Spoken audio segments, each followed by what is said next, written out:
어릴 때 올렸던 사진이나 영상을 나중에 발견하고선 화들짝 놀랄 때가 있죠. 이 삭제하고 싶어도 비밀번호를 잊어버려서 못할 때도 종종 있습니다. 이런 경우에 정부가 대신 나서서 이른바 흑역사 게시물을 지워주기로 했습니다. 바로 잊힐 권리 서비스인데요. 만 24세 이하라면 누구나 개인정보보호위원회가 운영하는 개인정보 포털에 들어가서 삭제 요청을 할 수 있습니다. 이 서비스 시작한 지 2달 됐는데요. 신청자는 무려 3,500명이나 몰렸습니다. 신청자 나이대로 보면 이 15살이 가장 많았습니다. 전체의 18%에 해당하는 652건에 달했고요. 고등학생 신청자도 전체의 37%에 달할 정도로 굉장히 많았습니다. 삭제 요청이 가장 많았던 사이트는 유튜브였고요. 페이스북, 네이버, 틱톡, 인스타그램이 그 뒤를 이었습니다. 접수된 사례를 보면 어렸을 때 사진이나 춤추는 영상, 심지어 전화번호까지 올렸었는데 사이트를 탈퇴했거나 비밀번호를 기억하지 못해서 게시글 삭제에 어려움을 겪는 경우가 많았습니다. 지금도 흑역사 지우기 신청을 받고 있는데요. 게시물 주소와 자신이 썼다는 걸 입증할 수 있는 자료를 함께 제출하면 정부가 나서서 사이트 운영자에게 접근 배제를 요청해 줍니다.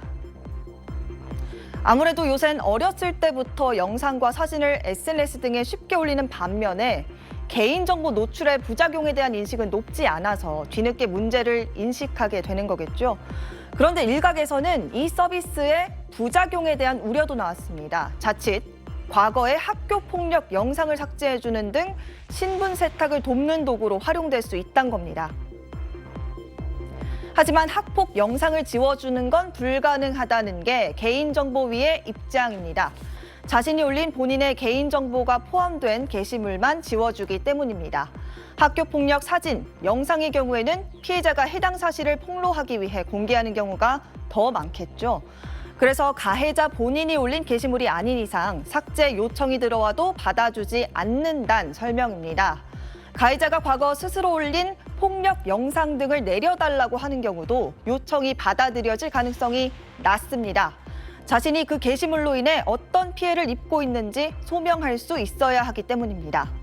단순 변심 등으로 인한 삭제 요청 등은 수용되지 않는다고 합니다. 어렸을 때 생각 없이 인터넷에 올린 게시물을 까맣게 잊고 있다가 나중에 발견하고선 허겁지겁 삭제할 때가 있죠. 그런데 비밀번호를 잊어버려서 삭제할 수가 없을 때도 있습니다. 이런 경우엔 앞으로 정부가 나서서 게시물을 지우거나 가림 처리할 수 있도록 하기로 했습니다. 이른바 잊힐 권리 서비스입니다. 개인정보보호위원회가 아동과 청소년을 대상으로 시작한 시범 사업인데요. 청소년 기본법상 나이 기준에 따라 만 24세 이하면 누구나 개인정보 포털을 통해 만 18세가 되기 전 인터넷에 올린 글을 삭제해달라고 요청할 수 있습니다. 게시물 주소와 자신이 썼다는 걸 입증할 수 있는 자료를 함께 제출하면 정부가 나서서 사이트 운영자에게 접근 배제를 요청해 줍니다. 이런 접근 배제 요청은 본인이 직접 할 수도 있지만 아동과 청소년은 방법을 모르거나 신청 경로가 복잡해서 아무런 조치를 하지 못하는 경우가 많다는 게 정부에서 나서서 이 사업을 하게 된 배경입니다. 내가 올린 게시물 말고 또 문제가 될 수 있는 게 있죠.